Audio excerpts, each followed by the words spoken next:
Welcome to PWS United, a podcast for the Prader-Willi syndrome community, brought to you by PWSA USA. This podcast gives the latest news in research, advocacy, and family support by bringing together staff, volunteers, PWS treatment specialists, biotech and pharmaceutical representatives, caregivers, family members, and individuals with PWS. Our goal is to share education, awareness, and resources with those living with PWS and their supporters. Join us in our mission to enhance the quality of life and empower those affected by Prader-Willi syndrome.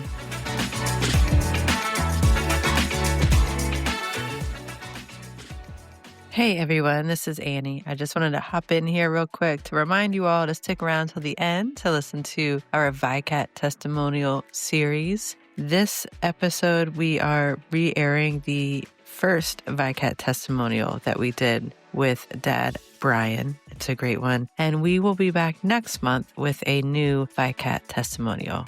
So be sure to stick around for that. Thanks. Welcome to another episode of PWS United. This is your co-host, Annie, and I'm here with my co-host, Carrie. Hey. Hi. I feel like we start this the same way.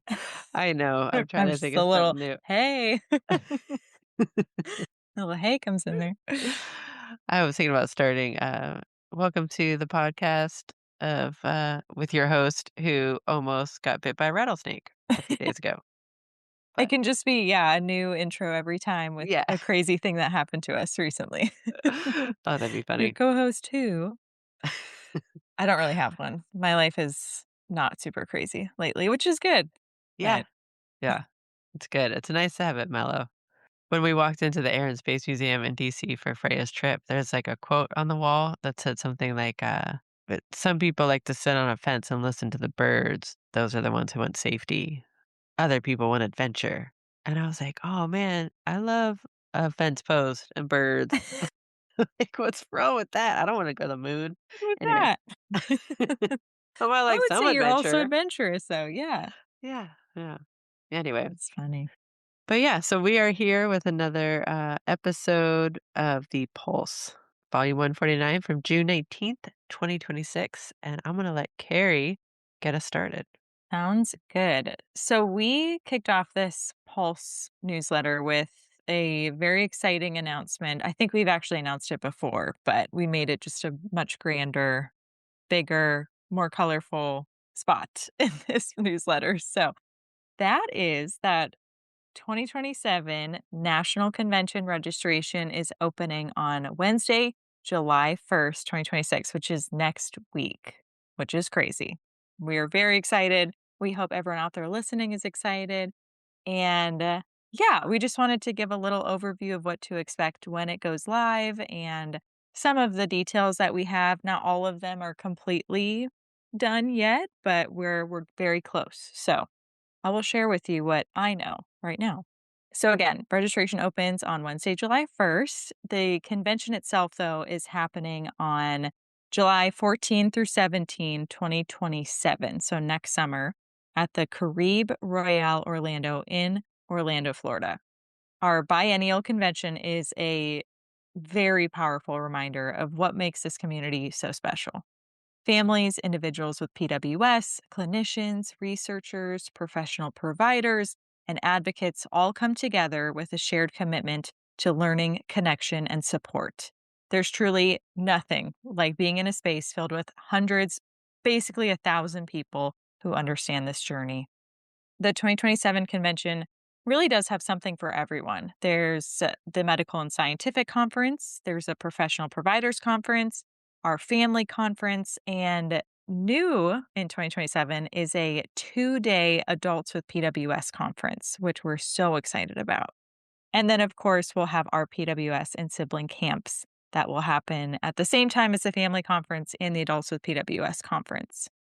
We are, again, very excited to expand our Adults with PWS Conference to 2 days, as I mentioned, creating even more space for adults with PWS to learn, connect, and be seen.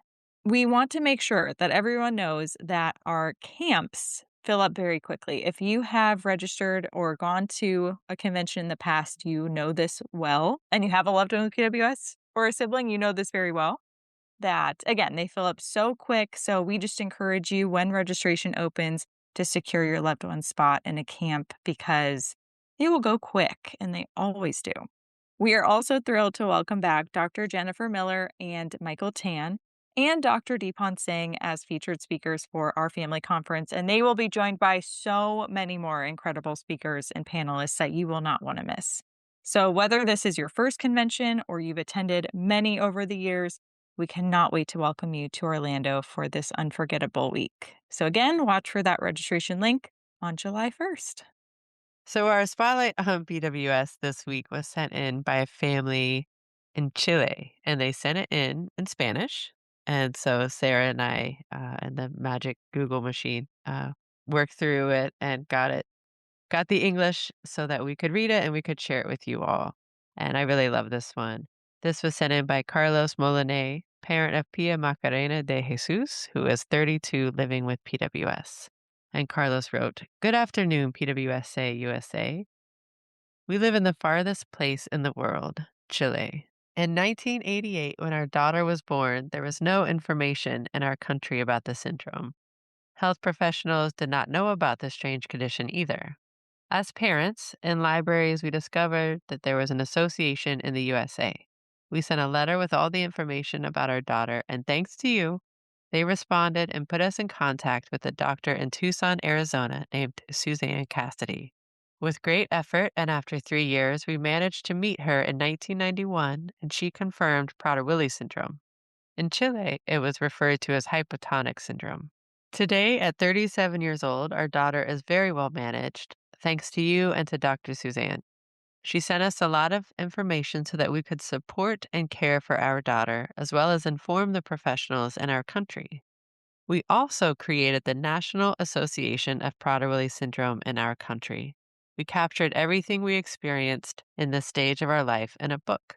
Many thanks to PWSA for continuing to support so many families in your country, as well as those of us who live in the farthest place in the world." Thank you so much, Carlos, for sending that in. Fun fact on my side, which I know people have heard, Dr. Suzanne Cassidy is who diagnosed Freya, so I know that name well. And the name of the book is in English, it's called My Daughter Has the Prader-Willi Syndrome. What Do I Do? And they didn't send a link or anything, but maybe if you Google that, I'm guessing it comes in Spanish first and it's translated from that. Anyway, so really enjoyed this spotlight. Love hearing how it spread, and now they have an entire association in Chile because of their connection. So that was really great. So thank you for sending that in. And our PWS resource spotlight this week is an old blog article that we've shared, but it is, or it has been in the past. I haven't checked the stats recently. One of our most read blog articles, and this is about traveling with medication. So the name of the blog article is How to Travel with Refrigerated Medication. And summer is well underway and many families are traveling, so we thought it might be helpful to share this blog post. Many people in our community are on growth hormone and other medications that require refrigeration.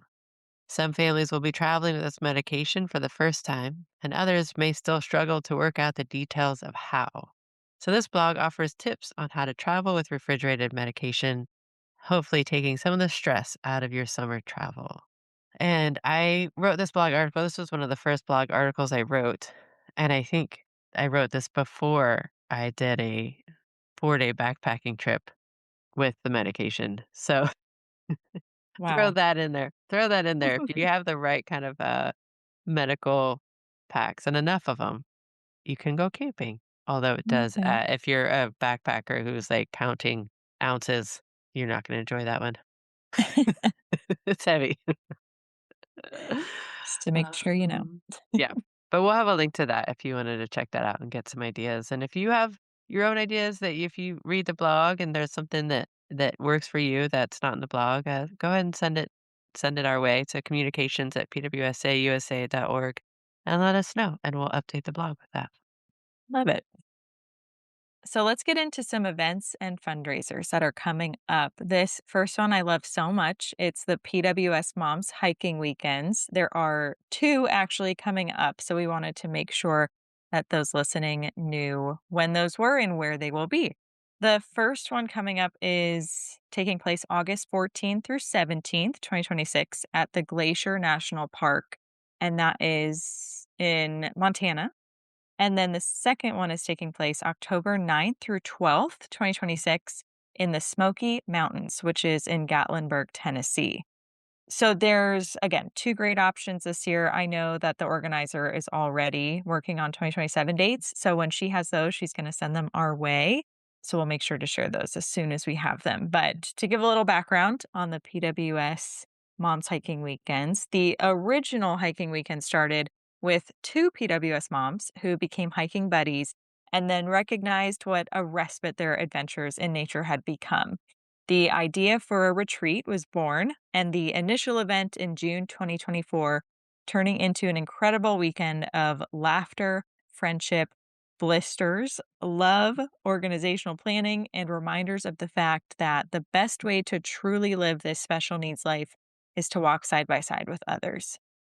So, to register for these upcoming Moms Weekends or for future ones, you can email Amy at pwshikingmom@gmail.com to join the mailing list or request to join the PWS Moms Hiking Weekend group on Facebook. And we have a link in our show notes to learn more, and we'll also have that email address as well.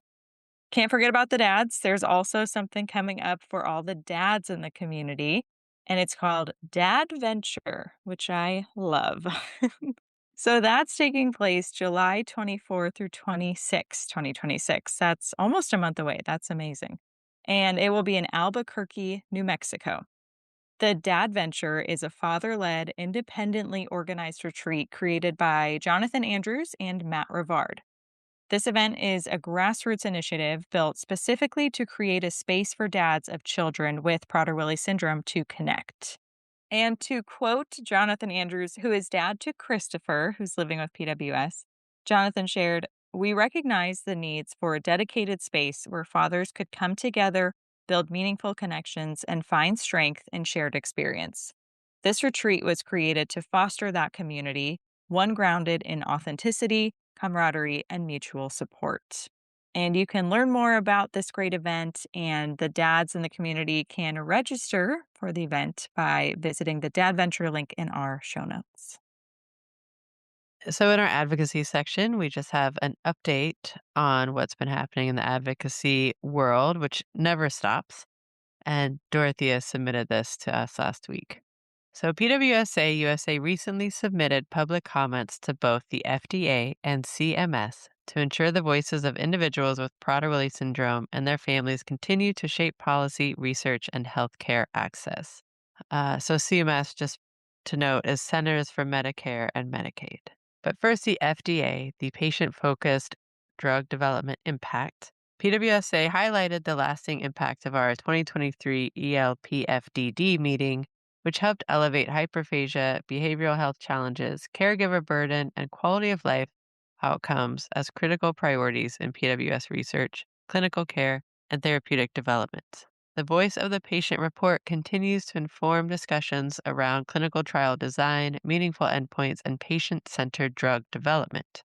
For the Centers for Medicare and Medicaid, prior authorization and laboratory testing was the topic. PWSA urged CMS to reduce barriers to medically necessary laboratory testing by addressing prior authorization delays, repeated blood draws, coverage denials, and administrative burdens that disproportionately impact individuals with PWS and other rare diseases. Recommendations included expedited pathways for rare diseases, reduced reauthorization requirements, and protections against unnecessary repeat testing. Through these efforts, PWSA remains committed to ensuring that patient and caregiver experiences drive decisions that affect research, treatment access, and healthcare policy. So our advocacy department is still hard at work, always doing stuff behind the scenes, on the national stage, wherever they need to, there they are. So If you would like to just check out our PWS Advocacy webpage and see what's going on, there's a link to do that in the show notes.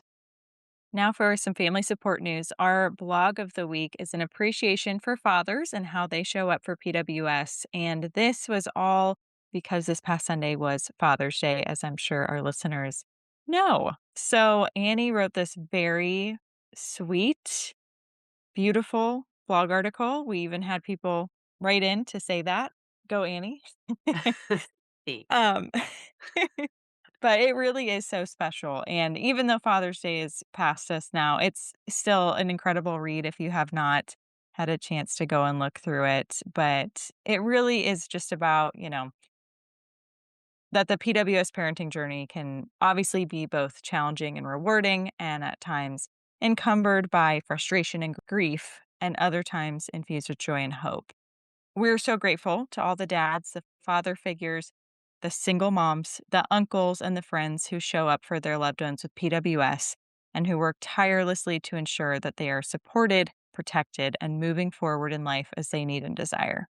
So, whether your presence is stoic strength in the quiet corners of home, in the drive for awareness on a public stage, or anything in between, you are needed and you are appreciated. And you can read more about that and Annie's very beautiful ode to dads in our show notes.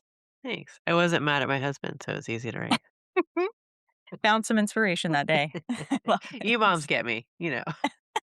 Gotta be real sometimes too. I love it. All right. And then our Ask Nurse Lynn for the week was submitted on behalf of a female who is 8 years old with a deletion subtype. And the topic here is anesthesia and steroids. So the question submitted was, I thought during one of the seminars at the 2025 PWS conference, it was said that anytime someone with PWS gets put under with anesthesia, that steroids should be automatically given. If this is true, I was wondering why, if there is a steroid that is preferred, and what evidence I can show my provider.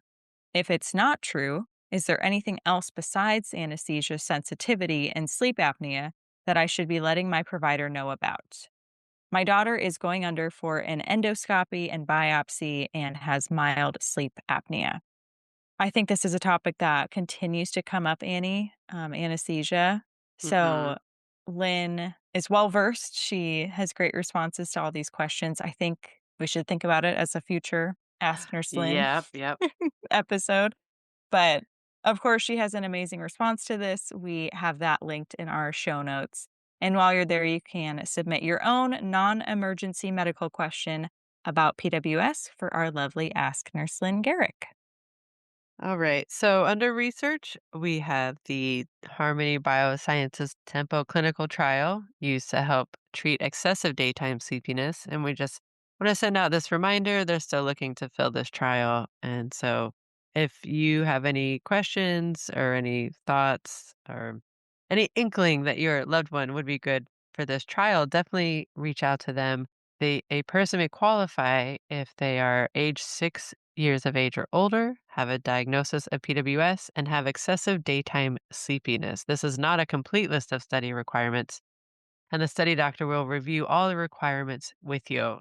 I encourage families who are interested in this to check it out. Even if you're not sure if your loved one has excessive daytime sleepiness, maybe there's no official diagnosis or anything like that. Freya did not have an official diagnosis, but when we got to the initial phone call with all the questions of, does she fall asleep in the car?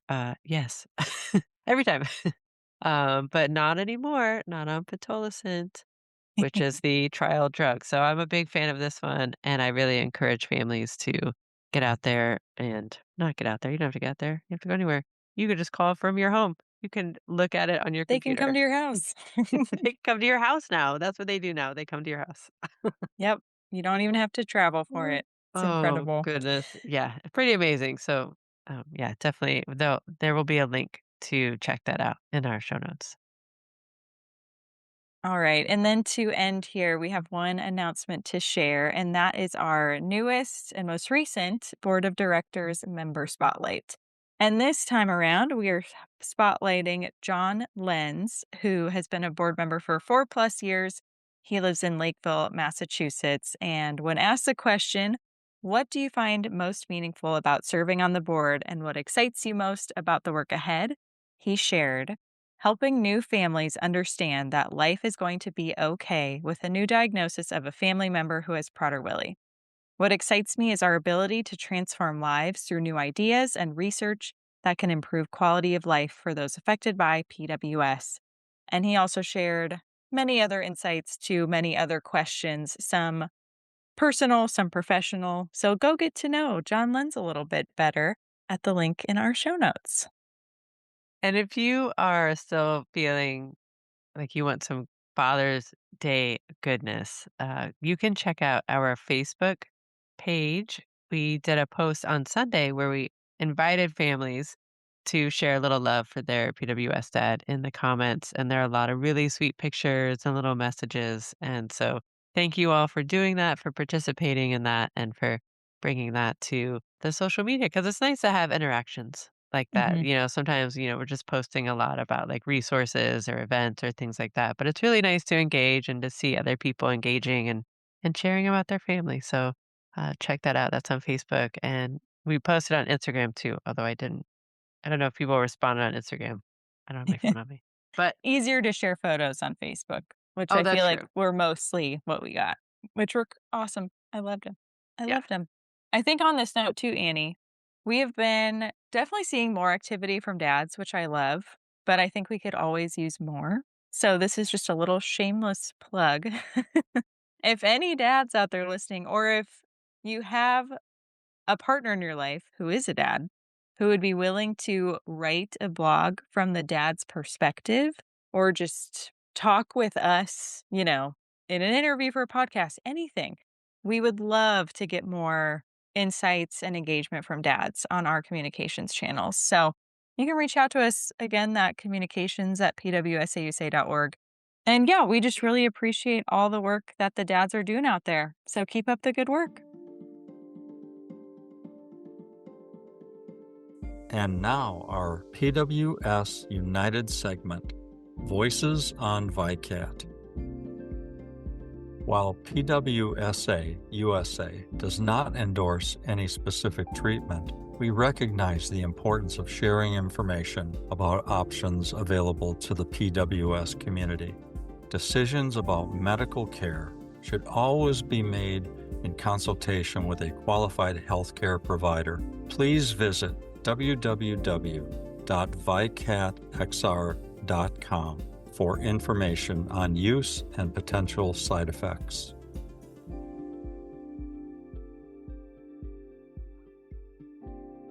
Well, thanks, Brian, for being with us. Welcome. You want to share a little bit with the community about who you are? Yeah, absolutely. So my name is Brian Kolosik. I live in Omaha, Nebraska. My wife is Samantha or Sam, and we have four kids. So we have a 14-year-old boy, an 11-year-old boy, a 9-year-old boy, Paxton, who has Prader-Willi syndrome, and then we have a 7-year-old girl. Oh, your poor daughter. I know. She's always has somebody to play with, although sometimes there's more fighting than playing. But I'm sure she has a lot of protectors also with three she big does. brothers. She does. Yeah. That's great, actually. Well, thanks for being here. Today, we're going to talk about VYKAT XR. So, can you walk us through your experience in getting VYKAT prescribed for Paxton? Yeah, I mean, it was actually pretty simple. I compare it. The other comparison I've had is growth hormone, right? That one seems to be like a struggle about once a year. For VICAT, it was really easy. So, my wife and I decided after just a lot of contemplation that like, hey, we want to give this a shot for Paxton. So we reached out to his doctor. She wrote the script, and I think relatively being a couple days after that, we heard from Panther for the first time and collected some general information, insurance information, stuff like that, and from there that really kicked off the process. But it was a really easy process once we made the decision to move forward with it. That's amazing. Did you guys have any issues with insurance approval or getting a prior authorization? Yeah, insurance denied it the first time, and you get that, and you're like, oh no, like we had our minds made up, we wanted to try this. Insurance denied it. You're like, oh, what do we have to do now? And so I called Panther again, the Selena One team, and was just asked them what I needed to do. And they're like, you don't need to do anything. Like we'll handle it. And then I think 3 days after that, like, they got the approval from we have Aetna as our primary insurance and got the approval from Aetna and then scheduled the time to ship, and we had it a couple days after that. So, I think all in all, it was maybe, like, a 2 to 3 week process from start to finish, but minimal effort on my part. So I really appreciate that after, again, having to do the battle of growth hormone usually once a year with pre-ops and all that kind of stuff, and having to fight that battle on my own. I appreciated them kind of hand holding along the way, and I really didn't have to do much. Yeah, shout out to Panther. Yeah, they're fantastic. Yeah. And their hold music is very good too, if you've been on hold with them. I Yeah. have, and it's funny you say that because almost everybody I talk to says the same thing. Like, Yeah. their customer service is amazing. They do a really good job. Yeah. The hold music makes sure that you're not irritated when they come back on the phone. Like, Yeah, that's right. it's I forget what song it is now, because usually not on hold very long, but it's great. Like, the whole experience has been really easy, I think is probably the best way to describe it. that's awesome. Yeah. How's the titration worked for VYKAT for you guys? And I'm Yeah, so we sure you've done the started titration. Paxton. I think the full dose for Pax when we first started was 150. He was right at the cusp of having to move up to the next higher dose, which I think is like 225. So we started at the 150. I think we titrated. I think our initial dose was 75 milligrams. So we started that, and this was back in June now, so I don't exactly remember the walk, but it was really simple. I mean, they sent us what we needed. We gave it to them once a day. They had the little handy calendar where you put a sticker on. I think that lasted like the first, I don't know how many weeks until we got up to the full dose, but eventually we titrated up to the full dose, which was 150. And then actually, he saw his endocrinologist back in December, so about a month ago, and he's eligible to move up to the next higher kind of threshold dose level of 225. So we decided to just slow walk that up. So we're at 175 now. I think we'll hold there, but it's gone really well. He really hasn't had any, material side effects or anything from it. That's awesome. That was gonna be my next question actually, was if you guys experienced any side effects. Yeah, I mean, the stuff we've seen, he had a period early on, probably, within the first 4 to 6 weeks where he was just extra irritable, it seemed like. We were kind of just finishing up school, so it could have just been that schedule change. He loves school so much. So I feel like when the routine of school goes away, like sometimes that's kind of hard. But he just seemed extra kind of growly for like, I don't know, a few weeks. And we're like, we don't know if this is school being done. We don't know if it's VYKAT or if it's something else. We didn't know, but it kind of just resolved itself over time and he got back to his typical again. We noticed like some increased hair growth is another one. I mean, in my mind, that for him anyway, that was very minimal. It's really like kind of on the back of his neck, down his Oh, spine. So like not a big deal. Like, maybe we shave his neck one extra time between haircuts or something like that. But again, nothing that meaningful. Nothing like on the edema side at all. We follow his blood sugar. So, we checked the glucose levels before he started the drug. So we got kind of a fasting baseline. And so we just check blood sugars now every Saturday morning before he has breakfast. We saw some spikes kind of right after we started the drug. We saw a little bit of a spike when we titrated up to the higher dose here over the past month, but that's now come back down to kind of what his baseline is again. So nothing really major there. Just something obviously we wanted to keep our eye on. yeah. I've heard that from other people too, that there's a spike and then it kinda levels out again. Yeah. Uh, I don't know how that works. The body just adjusts or something like that, but yeah. it hasn't been an issue for him. So he's tolerated the drug really well. It is good to hear that it levels out though, because I think that initial spike can be concerning for people. Yeah, certainly. I mean, our kids are like predisposed to diabetes thing Right. anyway. And so, anytime you mess with the blood sugar piece, like that can be a little bit concerning. But at least again for Paxton, it was very manageable and just something we wanted to keep an eye on and just track. But he's done really well with it. Yeah. Have you guys seen improvement? Yeah, I would say we've seen improvement kind of across the board. So, I mean, in a couple different areas, certainly like that really rigid thinking that our kids typically have. The example that I've like shared with family is so last school year, probably 3 out of the 5 school days of the week, it was a screaming match to get Paxton in the car. Not because he didn't want to go to school, he loved school, but because he was doing something else. He was playing a game, and we could not leave until that game was finished. And if you have a kid, probably you understand how that goes. So either I had to physically pick him up and carry him to the car and put him in there, which is not a great way to start the day because he's screaming and doesn't want to go into the building then when he gets there because he's crying, or we just waited and we were late to school. And we have not, since starting VYKAT, so we started the very end of June. We have not been late or had that sort of struggle every single morning now. Like every morning has been like, we give him a heads up. Hey, we're leaving in 10 minutes, we're leaving in 5 minutes. So he knows it's coming, but he's able to kind of just manage it better and like leave what he's doing and just know that it'll be there at the end of this, when he gets home from school, it'll still be sitting there, whatever it was, the game or the Xbox game or the video he was watching or whatever it is. And he's fine leaving it and getting in the car and going to school on time. So like, that's like, when I think about the benefit of the drug, it's like, it's a bunch of little things that have just improved quality of life for Mhm. Paxton and then also just broadly for my wife and I and then our other kids because we're just not having the level of meltdowns that we had before. So I think that's one. I think another thing is just emotional regulation. Paxton still certainly has meltdowns. I would say they're fewer, they're harder to trigger, and when they do occur, they last for a shorter duration. So before where maybe it was like a 45-minute to an hour type meltdown where we just, you have to leave him alone. He Yeah. doesn't want anybody to look at him, all those types of things. It's turned into like he'll put his head down for 10 minutes and he'll be mad, and then he just moves on and we never bring it up again because there's no value in that, and we just go on about our day. So, like, again, it's a really small thing. If you didn't have a kid with Prader-Willi, you probably wouldn't understand it. But for us, like, it's been really meaningful and benefits all of us. Yeah, and knowing what so many families with children with PWS face, like, that feels like a huge impact to me. It's a huge like, if we can have 1 or 2 meltdowns a week as opposed to, like, 15, which is probably what we were averaging, probably more on the weekends when we're just all at home, like, that's really meaningful. And I think Yeah.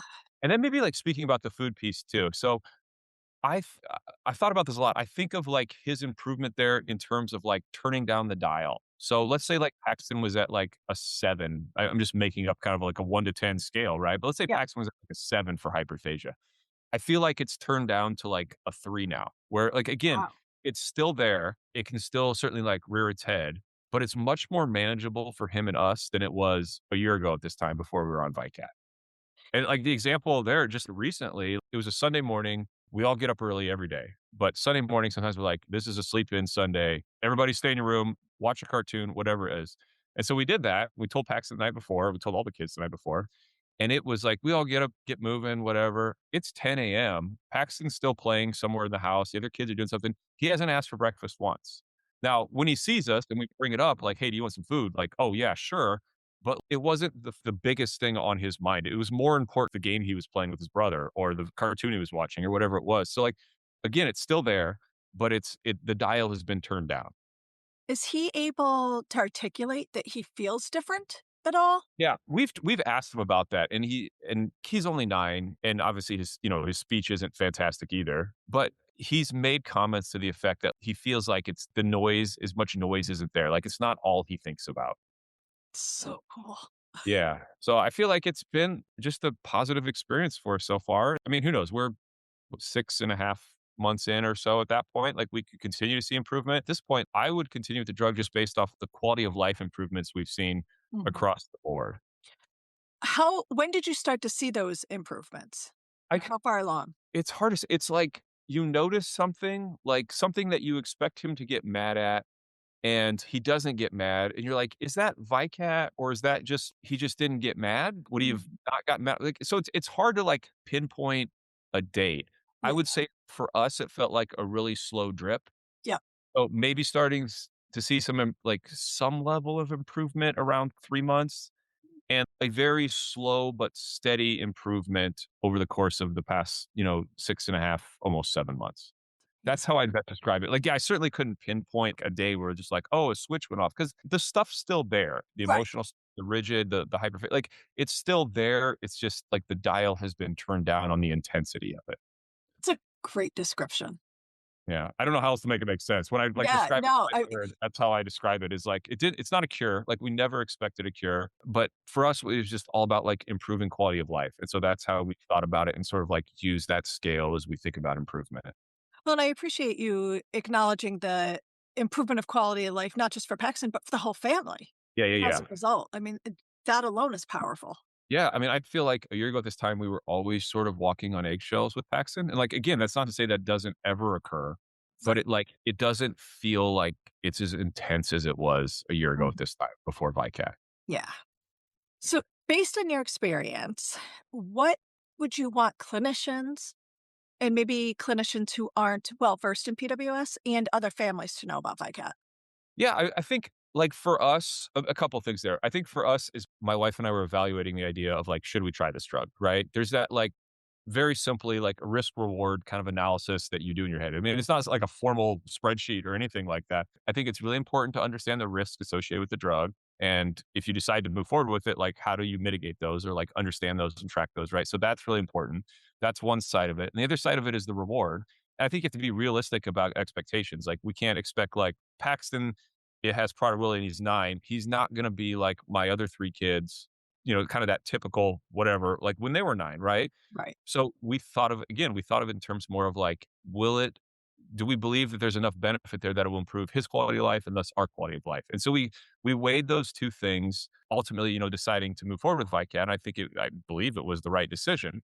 I think the other thing that's just really interesting, I've thought about this a lot, is just like around hyperphagia. When I first learned about Prader-Willi, in my mind, hyperphagia was always just like a relentless drive to eat all the time, and that's what it was. I think it's a lot more complex than that, and I think I fully don't even understand it. I don't know if necessarily anybody does, but there's just so much more that's baked into hyperphagia around like anxiety Yes. and behaviors and all of those things.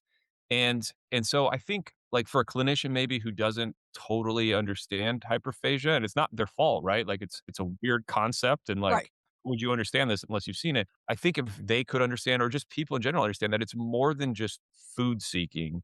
It's a really complex behavior. Certainly food is like a driver a lot of the times, but there's so much more to it than just going after food. And I think that's something that like I've started to understand more as we've been taking VICAT, that like just kind of across the board, there's just been a mellowing of behavior. Mhm. And so I don't know. That would maybe my advice to people, considering the drug, is just think about what hyperphagia is broadly, how it impacts your family, and how potentially VICAT could help alleviate some of that.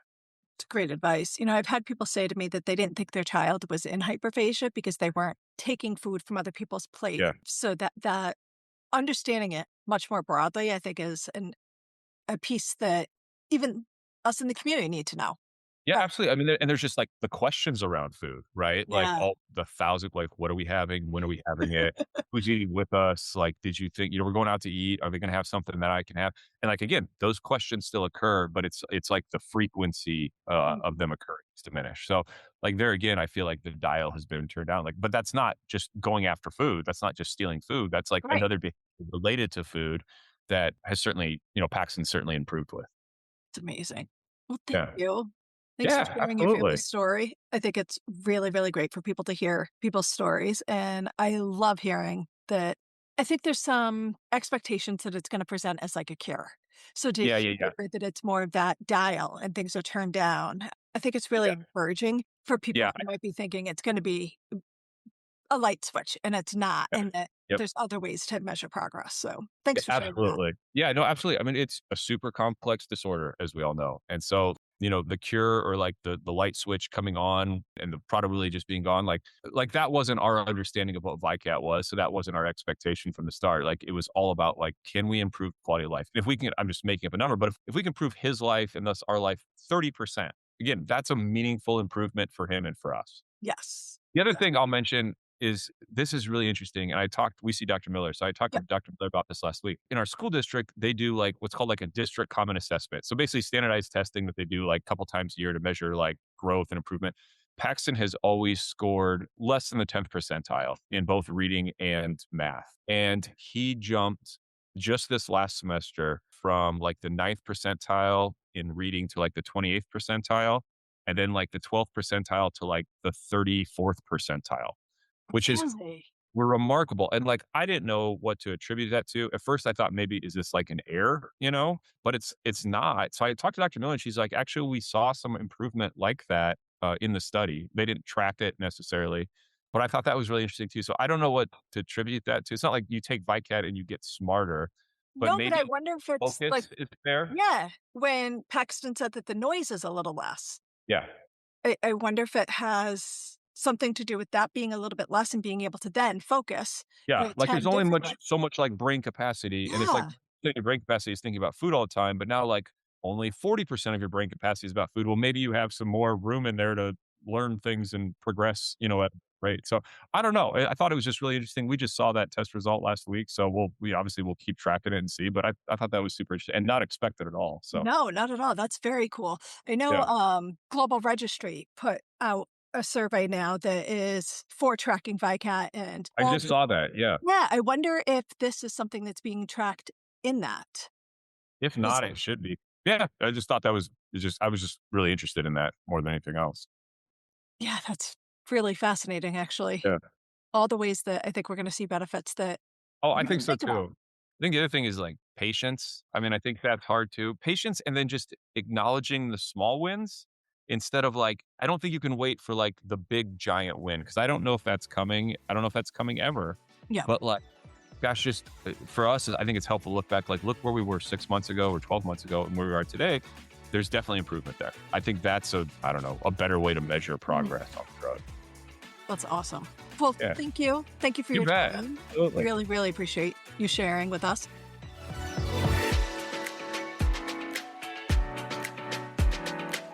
Thank you for listening to this episode of PWS United. If you want to learn more about Prader-Willi syndrome and how PWSA USA is making strides in advocacy, family support, and research, visit www.pwsausa.org. And while you're there, we encourage you to sign up for our Pulse email newsletter to stay informed about the latest news, resources, and events. Don't forget to subscribe to the PWS United podcast so you never miss an episode. Our team is always available to support families and their loved ones living with PWS 24 hours a day, 365 days a year. You can call us at 941-312-0400 or email info@pwsausa.org. Catch a new episode next Tuesday, and until then, have a great week.